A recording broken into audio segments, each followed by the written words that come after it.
fermentar los carbohidratos en general y reducir los nitratos a nitritos. Tienen una enzima que se llama nitrato reductasa. Esta es una familia formada por varios géneros. La familia se llama Enterobacteriaceae, así se llama. Y esta familia Enterobacteriaceae tiene géneros que son particularmente patógenos, o sea, son patógenos primarios, se comportan como patógenos primarios porque producen enfermedad, inclusive en pacientes sanos. Y también hay un grupo de patógenos oportunistas, aquellos que producen enfermedad, pero solamente cuando el hospedero tiene algún tipo de inmunodepresión. Dentro de los patógenos primarios, podemos destacar al género Escherichia y la especie coli, con todos sus patotipos, tanto los intestinales como los extraintestinales. La salmonela typhi, sobre todo, la yersinia y la shigella. Y en los oportunistas está pues, Proteus, Klebsiella, Enterobacter y otros como Morganella, Serratia. Vamos a empezar con Escherichia, o Escherichia también le dice. La bacteria Escherichia tiene varios géneros patógenos humanos, pero nos interesa sobre todo el género, la especie coli, es la más frecuente y una de las mayormente involucradas en patología humana. Esta bacteria, Escherichia coli, como ven es un bacilo gram negativo. Este bacilo gram negativo habita normalmente nuestra cavidad intestinal, es parte de la microbiota, pero esta Escherichia coli sufre una serie de cambios que la convierten en un microbio eminentemente patógeno. ¿Cómo ocurre esto? Es bastante curioso. ¿Por qué? Porque la Escherichia coli comensal, aquella que vemos aquí, tiene una carencia total de factores de virulencia. No tiene factores de virulencia mientras está en el intestino, pero algo sucede y ese algo no es otra cosa que los mecanismos de transferencia genética horizontal mencionados hace un momento, o sea, la conjugación, transducción, transformación, y este comensal adquiere factores de virulencia, adquiere segmentos génicos, adquiere genoma que codifica factores de virulencia, ya sea por conjugación y los plásmidos, ¿no? o las ocislotes de patogenicidad, o por transducción, en el caso de los fagos, de los virus bacteriófagos, o también por transposición. O sea, eso hace que la bacteria pueda expresar diferentes, siendo el mismo género y misma especie, diferentes espectros de enfermedad. Como vamos a ver más adelante, nosotros los vamos a denominar patotipos. Significa que esta bacteria ha logrado evolucionar y pasar de un compartimento comensal a convertirse en un patógeno eminentemente virulento. Esto, como ven aquí, se debe a la transferencia genética horizontal, pero no es todo. También se debe a la expresión de algunos genes o a la variación de los mismos y a la inactivación de algunos otros. El problema aquí, para que una Escherichia coli que era comensal se transforme en una virulenta, tiene que ver con la expresión de factores genéticos. Ahora, la variedad de patotipos, se llama así, depende mucho de la caracterización, el tipo de factores de virulencia que tiene o de mecanismos de patogenicidad que expresa. Los he colocado aquí a todos. Esos patotipos se llaman así porque comparten género, comparten especie, pero no comparten, por ejemplo, un mismo hábitat. Por ejemplo, la Escherichia coli que produce infección urinaria, yo la encuentro en el tracto urinario, no la encuentro en el tracto intestinal, a pesar de que procede de allí, ¿no? Entonces, el camino de una bacteria de este tipo tiene que ver también con no solo la parte genética, sino también la parte ambiental, que hace que el microbio termine comportándose de otra manera completamente agresiva.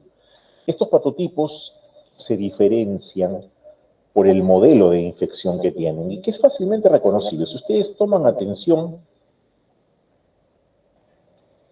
a estos gráficos que vemos aquí arriba, se van a dar cuenta de algo. Estos 6 que vemos aquí. Mírenme lo siguiente. Los dos primeros, el que dice EPS, que es Escherichia coli enteropatógena, y el que dice EHS, que significa Escherichia coli enterohemorrágica, son dos modelos de infección donde el microbio se adhiere a la superficie, al borde en cepillo, deforma el borde en cepillo, lo deforma, lo altera, pero no se mete a la célula, no la invade. La célula está intacta. Ese es un modelo de infección. Lo hace la Escherichia coli enteropatógena y la enterotoxigénica. El siguiente modelo, miren algo, las otras dos que siguen.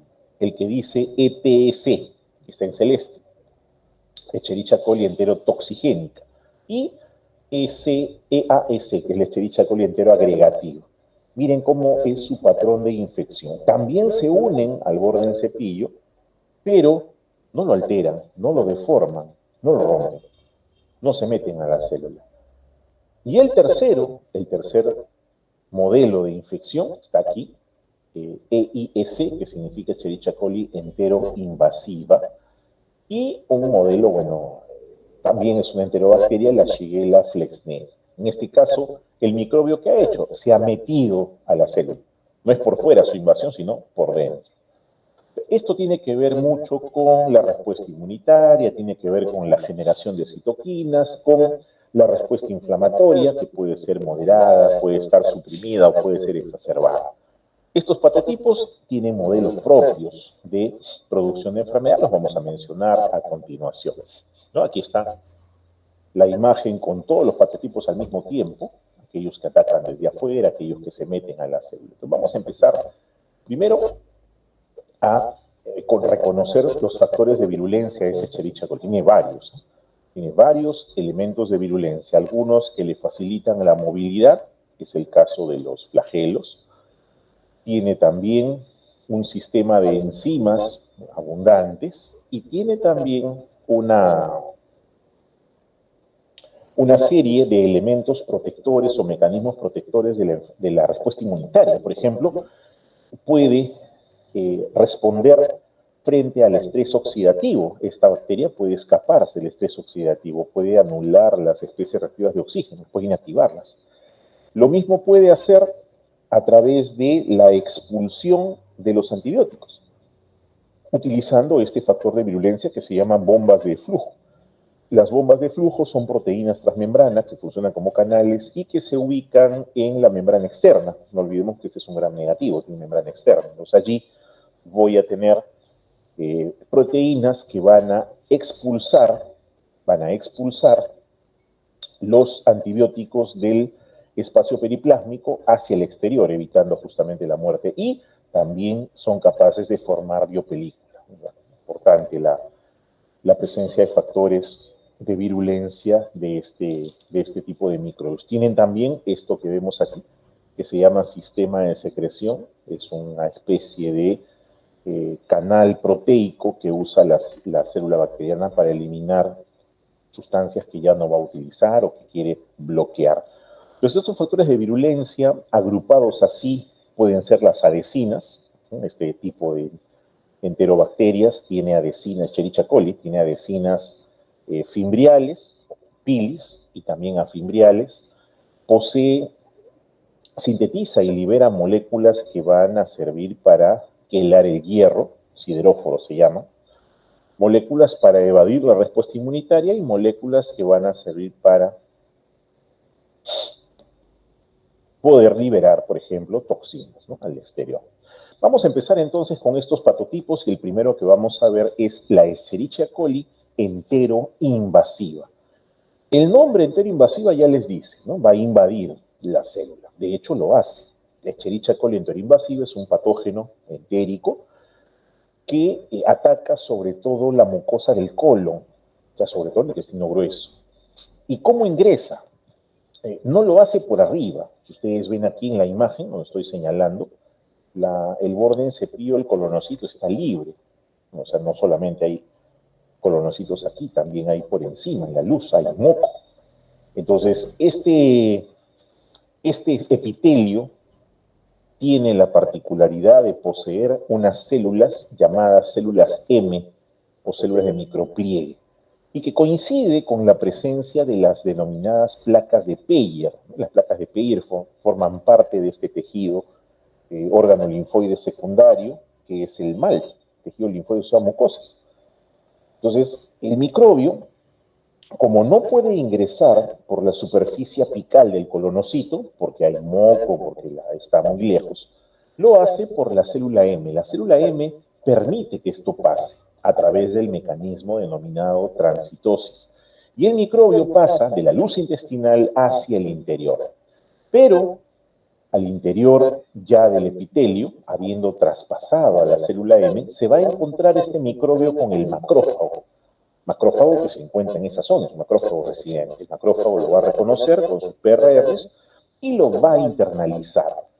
Pero ¿qué va a suceder con este microbio? El microbio va a escapar de la vesícula endocítica y va a liberar una serie de moléculas como las IPA-B que van a activar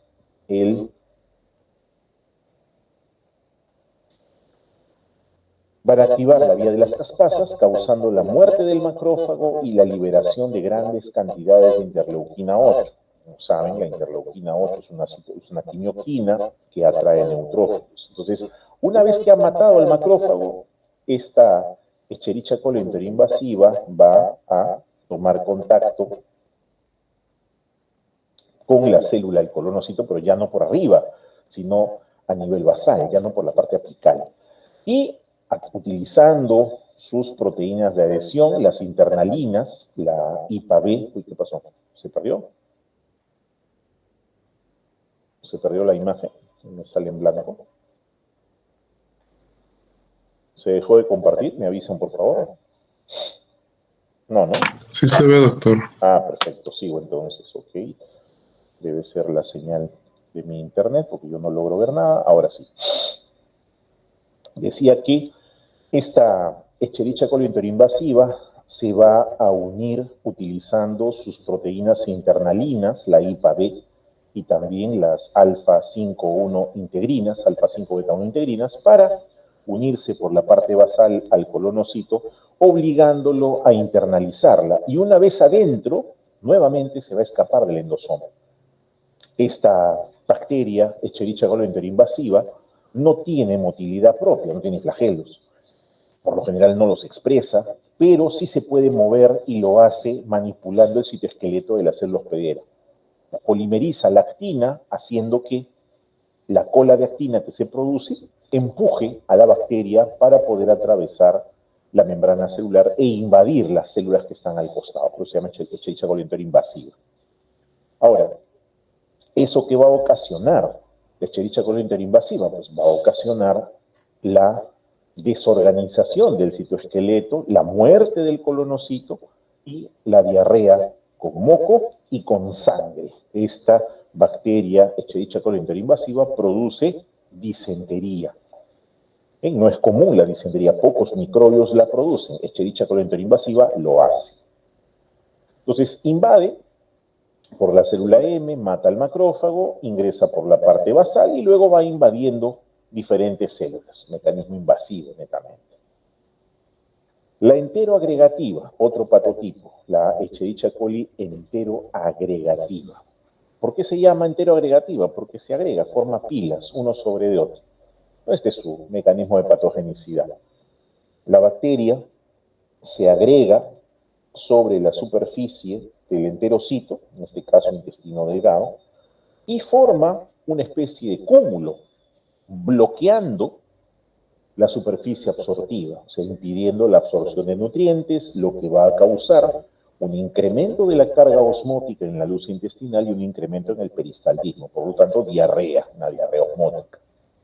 ¿No? Ese es el mecanismo. Además, esta Escherichia coli enteroagregativa puede producir toxinas, toxinas que van a terminar alterando el sistema de las ciclasas, tanto la adenilato ciclasa como la guanilato ciclasa, ocasionando ello un incremento en el AMP cíclico y un trastorno en el funcionamiento de los canales de cloro, sobre todo, lo que hace que ocurra este fenómeno inflamatorio con diarrea. Esta Escherichia coli enteroagregativa, entonces, forma acúmulos en la superficie apical, bloqueando la superficie absortiva, impidiendo la absorción de los nutrientes.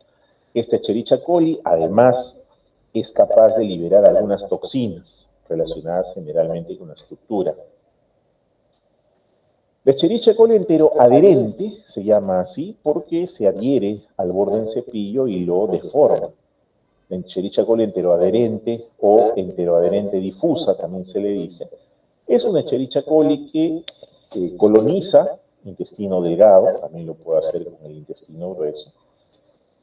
Y una vez que coloniza, altera el borde del cepillo, disminuyendo la superficie de absorción por parte de los nutrientes, haciendo que se acumulen en la luz intestinal y ocasionando una serie de situaciones que incluyen la liberación de polimorfonucleares del vaso sanguíneo y su consiguiente quimioatracción por medio de interleuquina 8 producida por estas células del epitelio. Esta Escherichia coli adherente difusa, por lo tanto, también producirá diarrea, una diarrea secretora. Una diarrea secretora que termina con la alteración del borde en cepillo. La Escherichia coli enterohemorrágica. Esta causa hemorragia. ¿Por qué? Porque la Escherichia coli enterohemorrágica produce una toxina que se llama toxina Shiga, ¿no? La toxina Shiga tiene la capacidad de alterar las vías del complemento, sobre todo la vía alternativa, y causar daño en el endotelio, causa necrosis endotelial. Pero cuando el endotelio falla, está enfermo por algún problema, la respuesta normal de ese endotelio es la inhibición de la fibrinolisis y el incremento de la producción de fibrina y también de la aparición de trombos microvasculares, lo que va a producir un edema vascular asociado, ¿no? Y derrames, probablemente panserositis. Esto conduce a isquemia en los pacientes. Y en el caso específico intestinal, la diarrea que se va a observar, que va a ser esta enfermedad causada por Escherichia coli enterohemorrágica, ocasiona diarrea con sangre también, ya van dos, diarrea con sangre, disminución del número de plaquetas y por lo tanto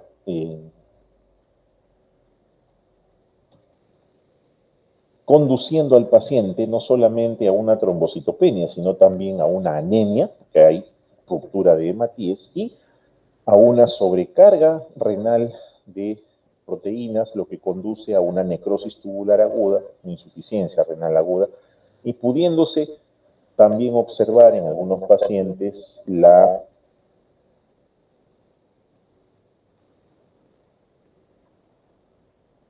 esta Escherichia coli enterohemorrágica, por lo tanto, tampoco invade el colonocito, solamente es por fuera, pero sí logra deformar, produciendo una especie de pedestal,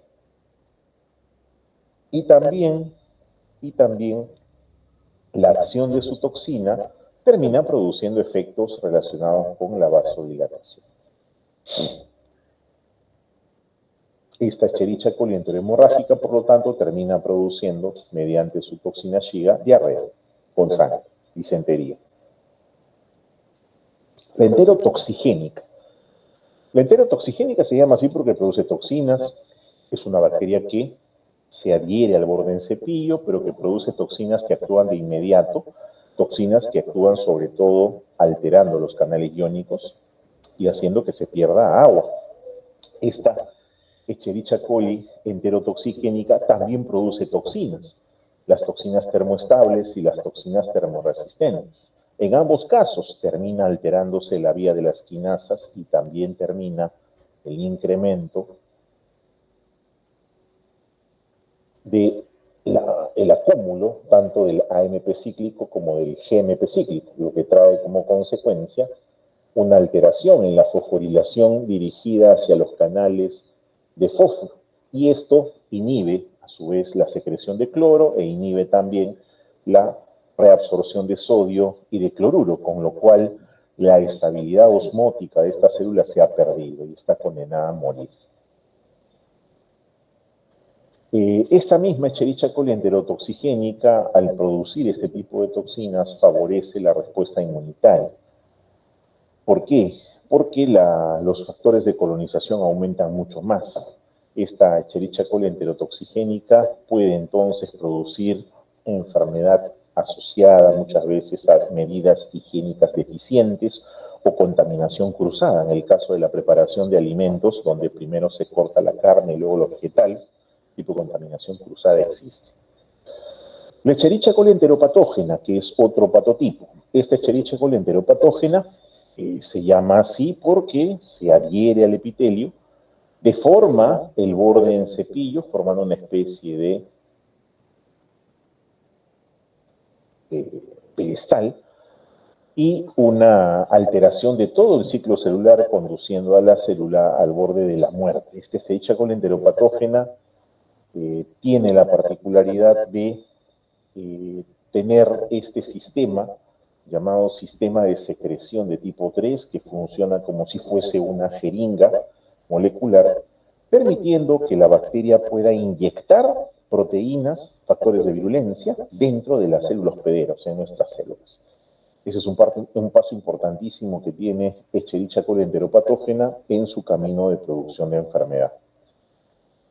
Las que hemos visto hasta el momento, la enteroadherente, la enteroadherente difusa, forman parte de las bacterias Escherichia coli intestinales. Ahora vamos a ver las extraintestinales y empezamos con la Escherichia coli uropatógena. La Escherichia coli uropatógena tiene varios factores de virulencia, algunos relacionados con la adhesión, la gran mayoría, otros relacionados con la producción de toxinas y otros con la competencia frente a las moléculas de hierro, ¿no?, que van a secuestrar y luego van a internalizar para su crecimiento y desarrollo. Entonces, estos factores de virulencia, que son abundantes, le permiten a la bacteria acceder a otros y luego expresarlos para mejorar su capacidad de adherencia al tejido y, por consiguiente, su invasión. Esos factores de virulencia son varios, ¿no? Veo que hay muchos de ellos que están siendo resguardados, ¿no? El mecanismo mediante el cual se produce la infección urinaria, en este caso, es un mecanismo ascendente, significa que empieza de abajo hacia arriba, o sea que la bacteria ingresa por la uretra, eso es lo que estoy tratando de decir, y a partir de allí puede ascender. Lo hace a través de la vejiga, vence la resistencia de las válvulas vesicureterales y sigue ascendiendo por el uréter. Y si no hay tratamiento rápido, puede llegar tranquilamente al parénquima renal y producir pielonefritis. Ahora, su mecanismo de patogenicidad empieza, en este caso, cuando la Escherichia coli uropatógena llega al epitelio de la vejiga o de la uretra. En este caso, la bacteria expresa su primera adhesina, que es el pili de tipo 1, y esa adhesina le permite unirse a unas proteínas del epitelio nuestro llamado uroplaquina. Entonces se van a unir allí. Una vez que se unen, manipulan el citoesqueleto para hacerse internalizar y una vez adentro empiezan a matar a todas las células saludables, produciendo una serie de lesiones que con el tiempo pueden cronificarse. Por lo tanto, sus mecanismos de patogenicidad netamente son invasivos, tratando de llegar o alcanzar niveles mucho más altos en cuanto a la estructura de ese paciente. Luego está la Escherichia coli asociada a meninges, llamada también extraintestinal. Esta Escherichia coli neuromeningia o asociada a meninges tiene su propio mecanismo de patogenicidad. Por ejemplo, esta bacteria, esta Escherichia coli enteromeningia, tiene una cápsula bastante gruesa. Esa cápsula le permite evitar el complemento, le permite evitar la fagocitosis y también, como no, evitar a la célula dendrítica. ¿Por qué? Porque lo que haga la célula dendrítica en su proceso de maduración redituará en la conducción de la propia patogenicidad y la erradicación total de esta enfermedad. Esta bacteria puede inclusive traslocarse y pasar o atravesar la barrera hematoencefálica. A diferencia de la Escherichia coli uropatógena, esta también expresa pili tipo 1, pero sus receptores son diferentes, los celulares. Y tiene la particularidad también de resistir a la fagocitosis. Por lo tanto, cuando el macrófago la fagocite, la inguya, no la va a poder destruir, va a necesitar la ayuda posteriormente del linfocito. Entonces, las enfermedades asociadas están en relación con el tipo de enfermedad que se va a presentar. Podemos, por ejemplo, en el caso del cerebro, está la Escherichia coli neuromeningia, en el caso de torrente sanguíneo, pues estará Escherichia coli uropatógena y Escherichia coli enterocandidia. Y afecta, evidentemente, intestino delgado e intestino grueso, en algunos casos riñón, estamos hablando de la uropatógena. Luego, el género Klebsiella. El género Klebsiella es un género que abarca a muchos oportunistas, pero lo estudiamos en esta parte por una especie en particular que se llama Klebsiella pneumoniae. Empezamos con la Klebsiella pneumoniae, es una bacteria muy conocida en nuestros laboratorios porque logra este tipo de colonias bien aisladas, se nota que que tiene una cápsula bastante gruesa por el tipo de colonia que se expresa, y justamente es esa cápsula gruesa la que la hace formidablemente resistente a los factores de destrucción. Por ejemplo, es normal que esta bacteria tenga pared celular, sí, tenga cápsula, sí, es normal, pero esa cápsula puede sobreexpresarse, como vemos aquí, está sobreexpresada. Y esa hiperpresentación de la cápsula obedece justamente a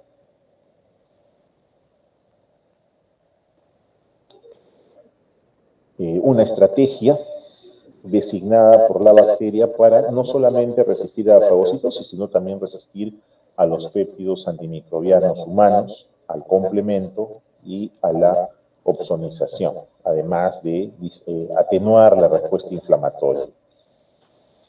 El hecho de tener una cápsula mucho más gruesa ya es una ventaja para la especie microbiana. Ese tipo de factores de virulencia son muy importantes, le permiten a la bacteria desarrollarse mucho mejor. Entonces, no solamente es la cápsula gruesa, sino también el entorno que logra alterarse. Puede inhibir la fagocitosis, puede inhibir la lisis bacteriana, entre otros. Sus mecanismos de patogenicidad radican en la afectación, que generalmente es de epitelio en la unión con el colon, y la Klebsiella lo que hace es inmunomodular, o sea, empieza a manejar la respuesta inmunitaria de acuerdo a la necesidad que cree que existe. Esta interacción entre esta célula con la inmunidad me trae a colación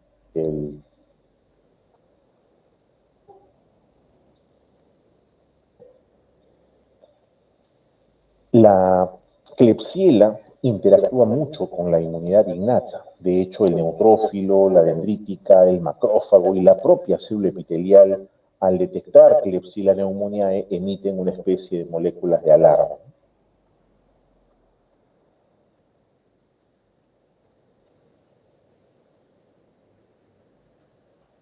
Esta inmunidad innata que termina dándole paso a la adaptativa, tanto al T como al natural killer, y suele estimular el desarrollo de más opciones, mayor cantidad de macrófagos, neutrófilos, liberación de citoquinas proinflamatorias. Y eso, o sea,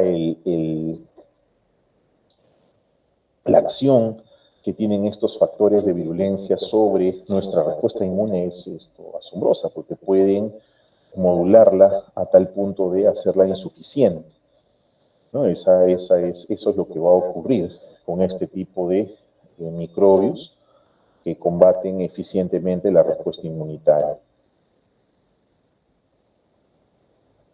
¿Qué enfermedades se asocian a estas bacterias? Bueno, básicamente la presencia de infecciones en los puntos focales más grandes que existen, que son el cerebro con la meningitis, el pulmón, la neumonía. Las enfermedades también hepáticas funcionan y la aparición de algunos otros cuadros que involucran a esta bacteria. El espectro de enfermedad inclusive cambia cuando estamos evaluando una Klebsiella hipervirulenta versus una Klebsiella sana.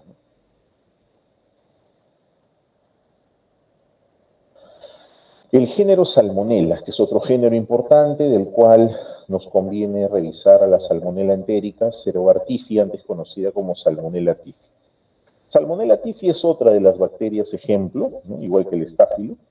Es una bacteria que es gram negativa para empezar, forma cápsula, tiene flagelos, es una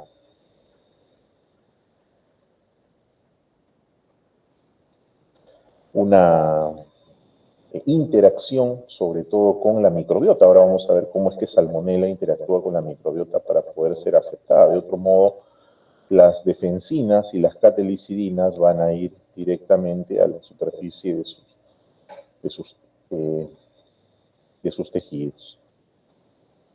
Los factores de virulencia de esta bacteria, de esta Salmonella typhi,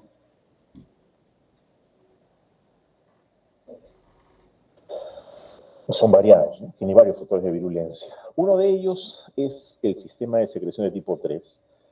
Los sistemas de secreción bacterianos funcionan como una especie de jeringa molecular, permitiéndole sacarlo de adentro hacia afuera o de adentro hacia otra célula, en este caso las células hospederas, ¿no? Y las proteínas que van ingresando están dirigidas a destrucción nada más. Aquí podemos señalar el papel que juega Salmonella typhi en equilibrio con la microbiota. Genera un ambiente bastante tóxico a través del secuestro de la salmonelina tierra.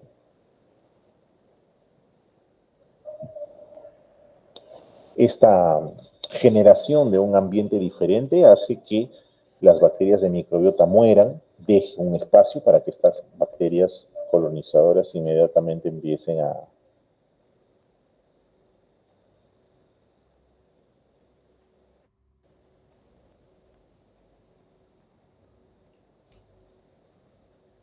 Otro de los componentes importantes de esta salmonela es su gran capacidad de generar citoquinas proinflamatorias como interleuquina 8 y por lo tanto favorecer la migración de los neutrófilos a la zona de infección. Y tiene también dentro de sus factores de virulencia el desarrollo de una especie de remodelación del citoesqueleto, lo que hace que la célula pues también pueda deformarse.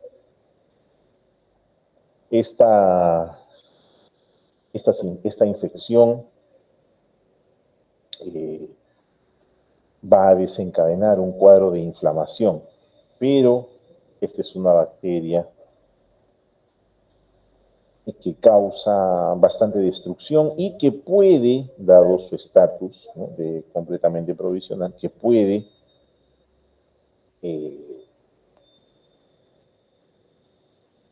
multiplicarse formando inclusive lo que nosotros llamamos como abscesos. El absceso es una colecta, una un grupo de microbios que van a resistir durante largos periodos de tiempo si es que no se detecta inclusive, ¿no? Ahora, Salmonella es conocida por causar contaminación asociada a alimentos, sobre todo en los 12.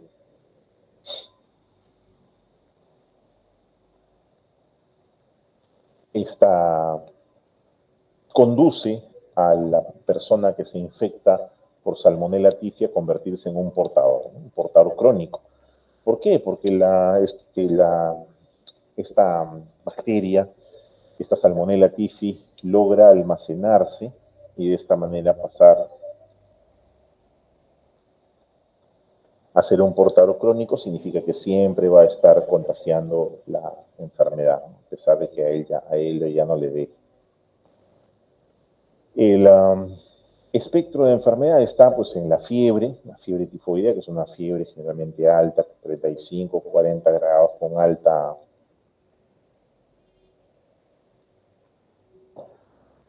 la afectación en este caso por Salmonella tifi no es netamente dirigida hacia un órgano en particular, sino en general, ¿no? Se evalúa.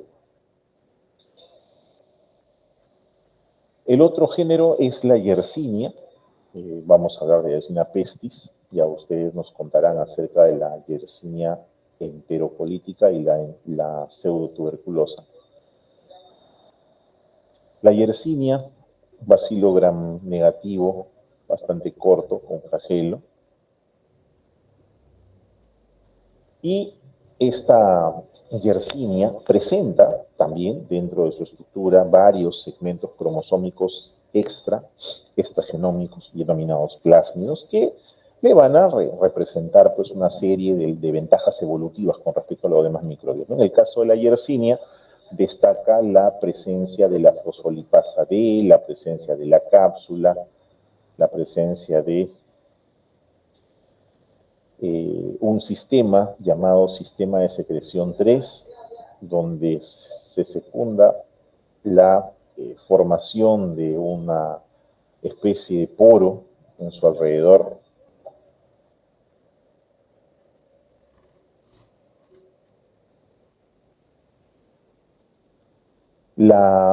El sistema de secreción, este que vemos aquí abajo, el sistema de secreción de tipo 3, permite a la bacteria inyectarle a la célula hospedera las proteínas que necesita que se ejecuten. Es un mecanismo de invasión bastante dirigido y que garantiza que no quede pues ningún tipo de acúmulo de competencia a ese nivel, ¿no? Este tipo de factores de virulencia se evalúan a partir de este sistema de secreción de tipo 3.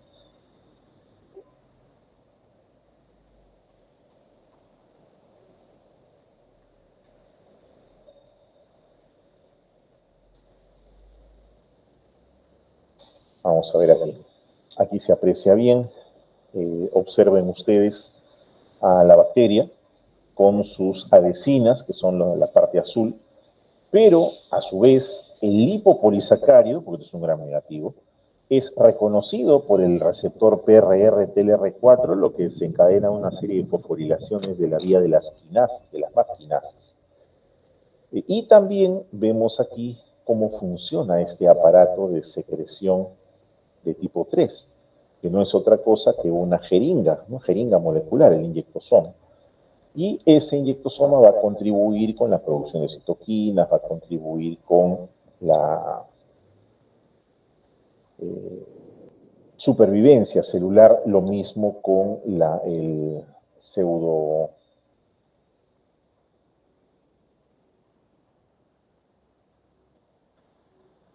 Esta forma de inyectar estas moléculas, ¿no? Vemos aquí que el sistema de secreción de tipo 3 se sirvió para que la bacteria inyecte en la célula hospedera el JOP-H y el JOP-J, que son enzimas, no hace sino confirmar el rol destructivo que tiene la bacteria sobre los tejidos.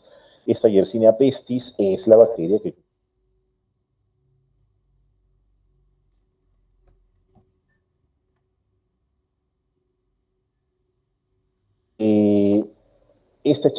esta Yersinia pestis, perdón, es adquirida a partir de la mordedura de la Yersinia ingresa a través de la picadura de una pulga, la pulga de la rata.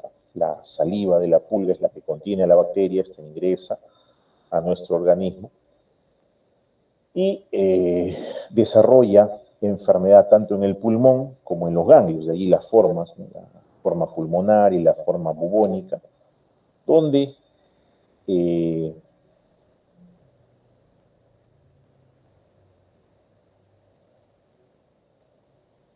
las enfermedades, les mencionaba, son dos.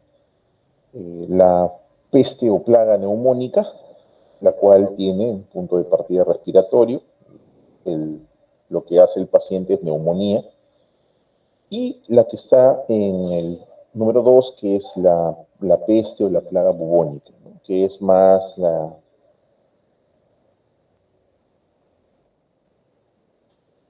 en el caso de la plaga bubónica, es donde se observan los denominados bubones. Se les dice así a la hinchazón, al crecimiento ganglionar en las zonas afectadas. Entonces se les llama de ese modo. Luego vamos a ver algo de los bacilos gram negativos curvos. Se llaman así porque tienen en su estructura una curvatura. Empezamos con el género Vibrio, 3 especies patógenas humanas importantes, el Vibrio cólera, el Vibrio vulnificus y el Vibrio parahemolyticus. Vibrio se llama así porque tiene pues una curvatura efectivamente en la superficie. Este vibrio tiene diferentes serotipos. En el mundo siempre hay un serotipo relacionado con la producción de pandemias. Actualmente estamos en la 7ª pandemia mundial. Esta bacteria tiene también una serie de elementos de virulencia que ha ido adquiriendo a lo largo de la evolución. Dentro de ellos está pues este sistema de... Y lo que hace que la bacteria sea capaz de expresar diferentes características. Sus factores de virulencia están necesariamente obligados a obedecer a la estrategia invasiva que tiene el Vibrio cólera, sobre todo para la producción de una toxina.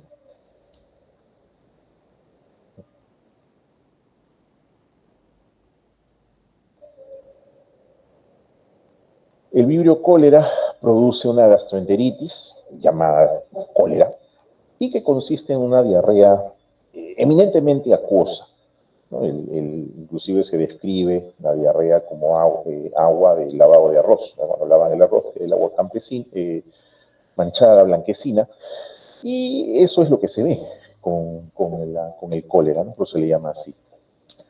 Esta presencia de estos factores de virulencia obedece generalmente al tipo o estilo de vida que tiene el paciente. El Vibrio cólera logra formar muchas veces biopelícula en el propio epitelio y produce su toxina. De hecho, es la toxina la que termina produciendo enfermedad. La toxina colérica es una toxina de acción dirigida a un grupo de células. Esta toxina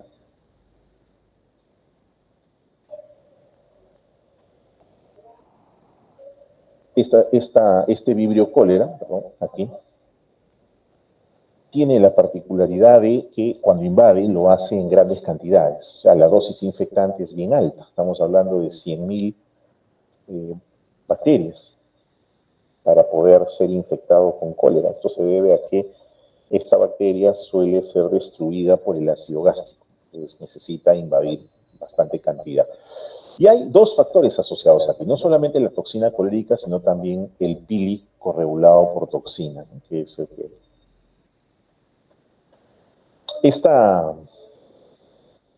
Este Vibrio cólera también tiene un sistema de secreción, en este caso tipo 1 de tipo 2, que le permite sacar el contenido de la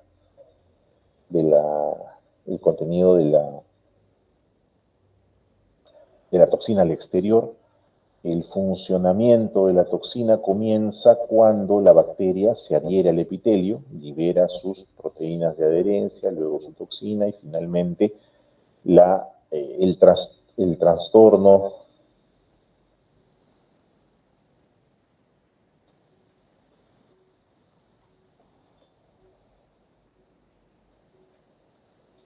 esta toxina va a ocasionar, aquí se ve mejor, una alteración en el funcionamiento de canales de cloro. Ya hemos visto en las Escherichia coli que cuando esto se produce, pues el paciente tiende a acumular líquido en esta parte. La formación de estos haces, de estos cúmulos bacterianos es frecuente en la superficie absortiva y lo hacen pues para liberar su toxina y que esa toxina quede y libere, porque no termina causando también la muerte celular. El vibrio cólera también compite con la microbiota. De hecho, la microbiota suele progresar mucho más rápido, porque este medio de cultivo lleva antibióticos.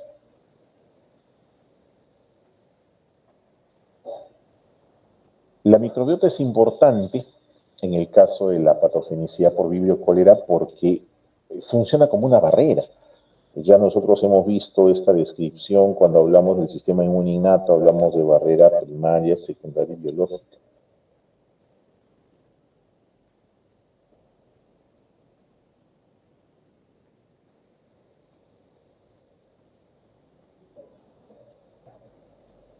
Esta microbiota, al ser desplazada por esta bacteria, termina brindándole pues un espacio mediante el cual el vibrio cólera va a ingresar, se va a establecer en el tejido y empezará a producir su biopelícula y producir también su toxina, la cual va a ser aprovechada, internalizada por el propio epitelio y va a producir pues lo que ya se conoce, ¿no? Que es la propia enfermedad. Entonces la microbiota es importante aquí. Con respecto a la respuesta inmunitaria, pues es la misma respuesta que se da frente a patógenos extracelulares.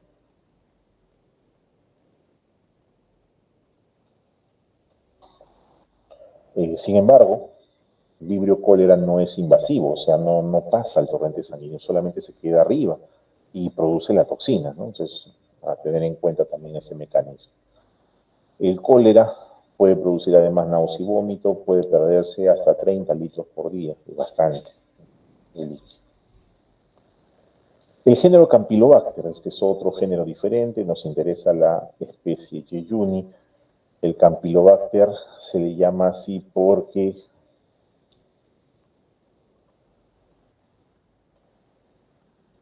sobre Campylobacter podemos decir que habita normalmente en el intestino de las aves, es un patógeno de microbiota de aves, y que eventualmente a través de la carne, los huevos o la leche pasa hacia la comida.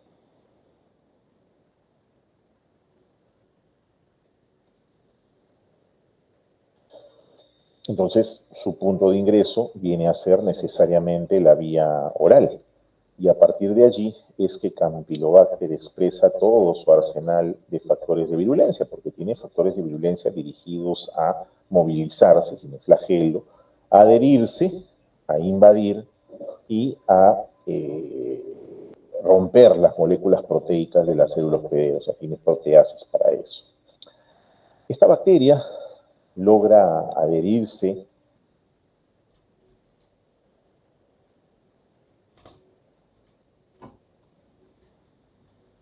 la interacción de Campylobacter con el sistema inmune innato es importante también, toda vez que la defensa se activa y no solamente los macrófagos, sino también los neutrófilos acuden en esa defensa. Sin embargo, dentro de su mecanismo de patogenicidad, nosotros podemos ver el abordaje en 3 puntos del epitelio. O sea, si esta es la bacteria, el Campylobacter, esta bacteria puede invadir directamente la célula desde la solicitud de avanzar. Puede también atravesar las uniones intercelulares, tiene enzimas para romper las uniones intercelulares y también puede intentar sobrevivir dentro de la célula, finalmente es un anaerobio facultativo. O sea, puede sobrevivir dentro de la propia célula hospedera.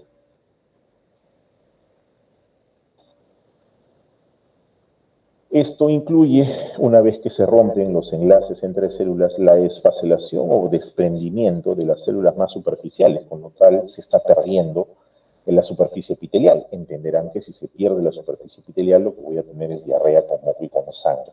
Entonces ahí tienen ustedes un cuadro más completo de qué microbios van a causar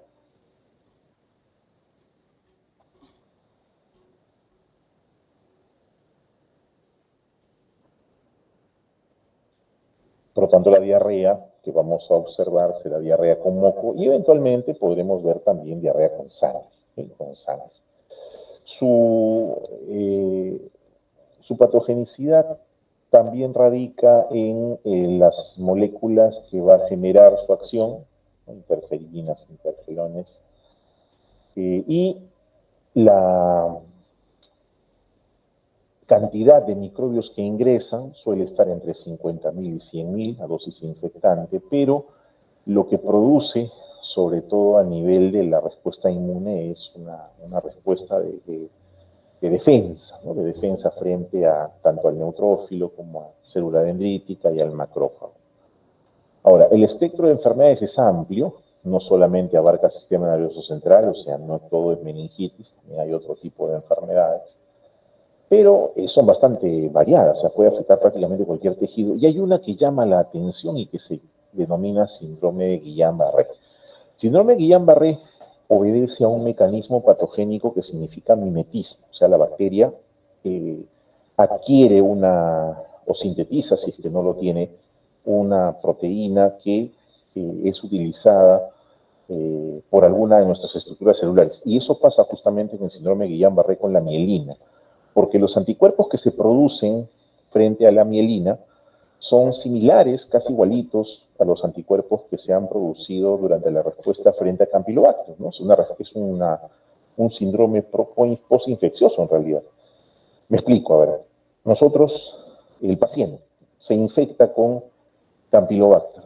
El paciente inmunocompetente hace su tratamiento y su respuesta inmunitaria es producción de anticuerpos contra la estructura fosfolipídica de Campylobacter. Pero sucede que la mielina tiene una estructura parecida. Y cuando el anticuerpo está circulando, va a unirse a la vaina de mielina y eso va a desencadenar el cuadro de parálisis progresiva.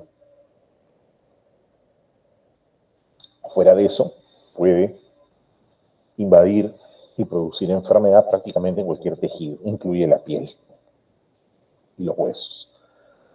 Entonces, su presentación clínica: diarrea acuosa, diarrea sanguinolenta, dolor abdominal, fiebre. Las secuelas que deja el síndrome Guillain-Barré y su variante, el Miller-Fisher, y también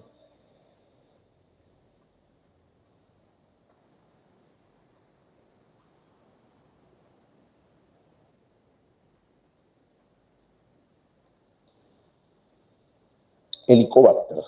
Esta es otra bacteria prototipo también en cuanto a patogenicidad. La especie más conocida es Helicobacter pylori, descubierta a razón de las investigaciones asociadas justamente con patogenicidad bacteriana. Una bacteria que, como ustedes ven, tiene dos curvaturas, tiene flagelos en un solo polo y que tiene abundantes factores de virulencia, dentro de los cuales destacan factores enzimáticos, como por ejemplo la ureasa. Tiene también elementos de motilidad, como los flagelos, que le permiten desplazarse. Tiene una estructura proteica que funciona para eliminar iones, bombas de flujo, entre otros. Estos factores de virulencia, ahí está el flagelo, la ureasa, las exotoxinas, las enzimas secretoras, ¿no? Todos ellos forman parte de los mecanismos de patogenicidad de este Helicobacter pylori. Aquí vemos más descripción de sus factores de virulencia, tanto los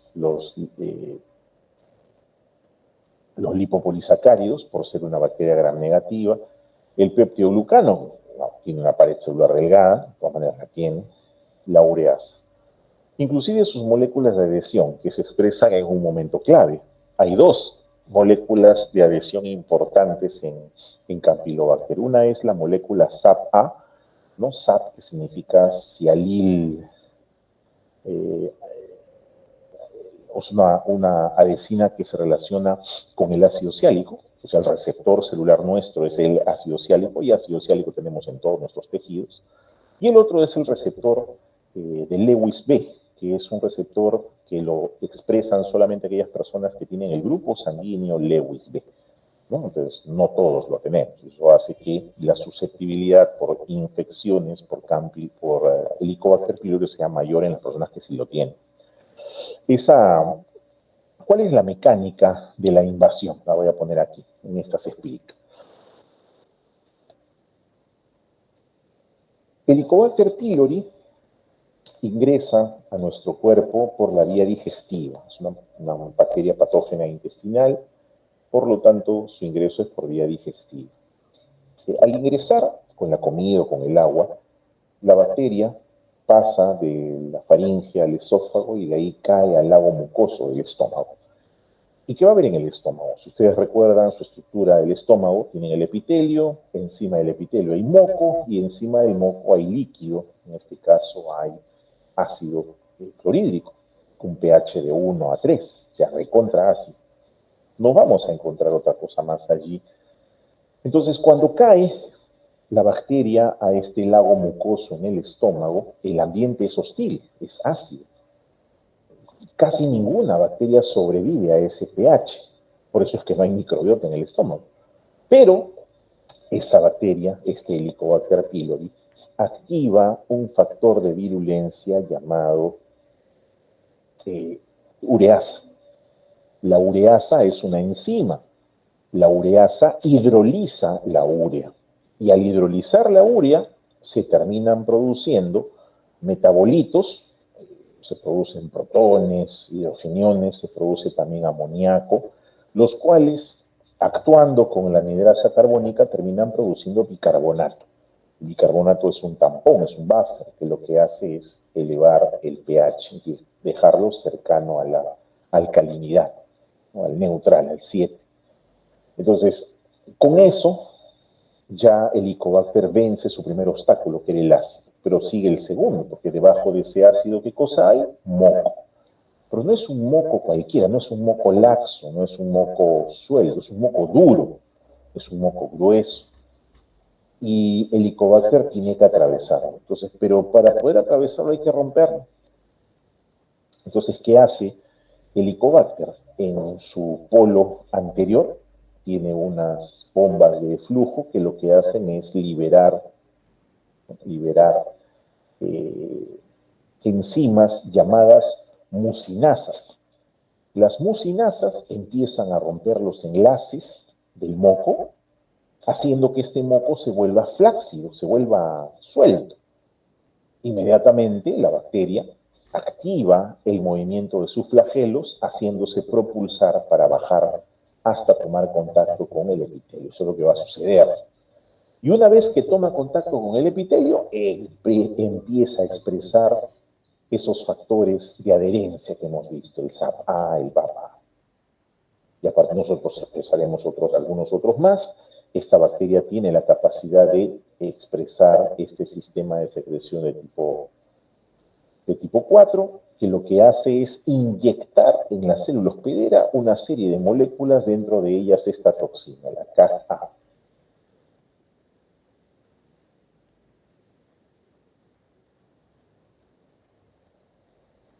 Finalmente, las proteínas inyectadas por parte del Helicobacter en la célula hospedera terminan cambiando el citoesqueleto y promoviendo cambios morfológicos y proliferación celular, la cual vamos a ver expresada en apoptosis, en vacuolización y, como no, en la aparición de cambios de tipo neoplásico, ¿no? Porque está relacionada, está comprobado que Helicobacter pylori está relacionado con el cáncer de estómago. Hay un porcentaje importante. Entonces, esta bacteria utiliza todos estos mecanismos en orden para poder acceder a los planos más basales, inclusive puede destruir a la célula epitelial y lograr establecerse, porque deben saber también que el Helicobacter pylori tiene la capacidad de formar biopelícula. Entonces, esa es la razón por la cual tratar una gastritis es tan difícil. Si ustedes revisan, el tratamiento de la gastritis no dura 3 días ni 5, generalmente son de 2 a 3 semanas, durante las cuales el paciente consume por lo menos 2, si no 3 tipos de antibióticos diferentes. O sea, es difícil eliminar a la bacteria Helicobacter pylori una vez instalada, ¿no? Y su asociación con cáncer gástrico es, pues, de todas maneras. Hay una injerencia que no es definitiva, pero sí es muy riesgoso. O sea, sobre todo cuando hay línea directa, es más todavía. Ahora, esta infección por Helicobacter que ingresa por la vía oral o fecal oral coloniza la bacteria, no causa nada en realidad. No hay una alteración, salvo la gastritis en un inicio, la atrofia del tejido y finalmente la presencia de este linfoma MALT, hasta en un porcentaje de 0,1%, muy raro, ¿no? Raro. Pero sí hay un porcentaje de pacientes que terminan haciendo cáncer por este Helicobacter, ¿no? Bien, los bacilos gram negativos no fermentadores se llaman así porque no fermentan los azúcares, los oxidan. Ahí tenemos 4 géneros. Están las pseudomonas, están las stenotrofomonas, el acinetobacter y el flagellus. El laburcolderi. Las pseudomonas. Las pseudomonas son un género bacteriano bastante interesante, muy versátil en cuanto a presencia de factores de virulencia, y una de sus especies más destacadas, muy conocida por ser agente causal de varias infecciones, sobre todo en los entornos hospitalarios, es Pseudomonas aeruginosa.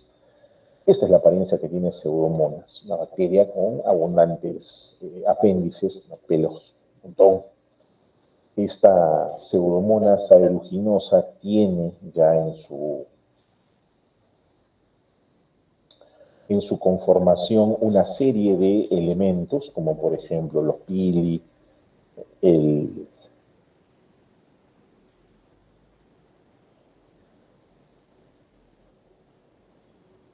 por ejemplo, ¿no? Esta bacteria, dentro de sus factores de virulencia, tiene pilis. Ya sabemos que es un pili y que sirve además para la adhesión. Tiene además un sistema de secreción de tipo 3. ¿Qué cosa es? Un pili que le permite inyectar directamente toxinas a la célula hospedera. Tenemos un sistema de tipo 4 que incluye una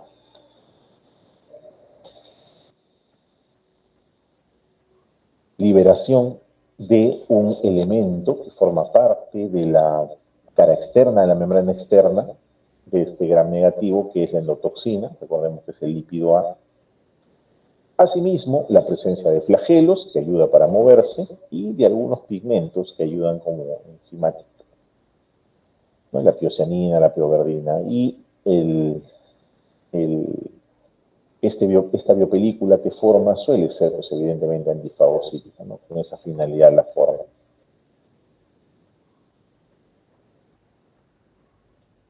Otros factores de virulencia necesarios de ser mencionados es el alginato. Aquí está.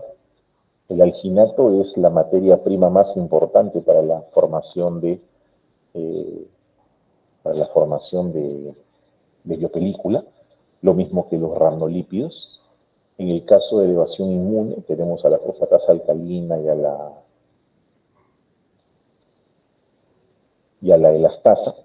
En el caso de la motilidad, puedo utilizar el flagelo y también el pili tipo 4, y así por el estilo. Estos factores de virulencia están distribuidos a lo largo de toda su estructura. Su citoplasma tiene todos sus elementos a mano para poderlos utilizar de inmediato. De hecho, lo hace con relativo éxito.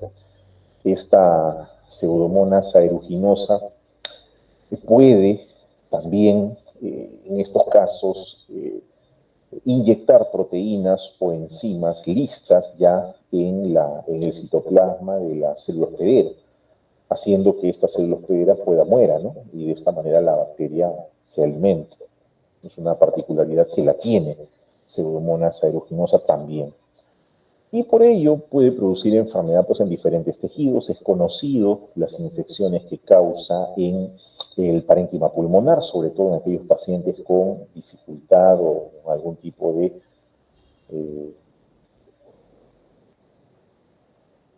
disminución de la respuesta inmune, que facilita más todavía que este microbio pueda producir infecciones más extensas, no solamente en el pulmón, sino también en el sistema digestivo, en el sistema nervioso central, porque aquí están ustedes observando la gran cantidad de sistemas de secreción que posee, que todos al mismo tiempo funcionan, sobre todo para poder exportar algunas. Esta bacteria ofrece además la posibilidad de formar una biopelícula muy resistente con la base del alginato como parte de su matriz extracelular y la generación de resistencia antimicrobiana con el manejo de algunos factores de virulencia que contribuyen a ello, dentro de los cuales está la producción enzimática, por ejemplo, de beta-lactamasas y también la producción de algunas toxinas. Esta bacteria puede utilizar ya lo que ya se usa, que es las bombas de flujo. Puede también utilizar una permeabilidad reducida en membrana.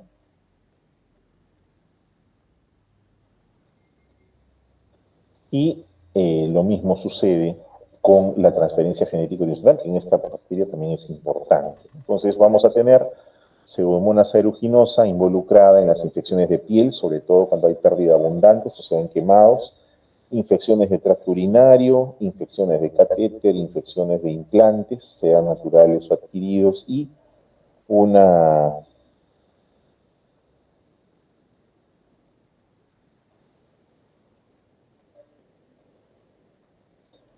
otra de las infecciones que podemos ver en Pseudomonas aeruginosa, aparte de la neumonía, es la osteomielitis, ¿no? También está asociada sobre todo a pacientes a quienes se les ha implantado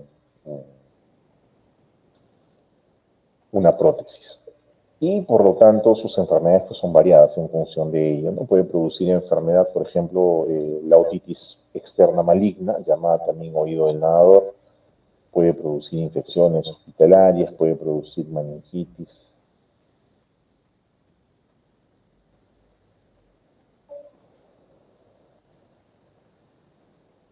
Bien, esta es la segunda. Vamos a presentar aquí la tercera para avanzar hasta donde podamos. De ahí ya lo continuamos en la siguiente semana con nuestra clase.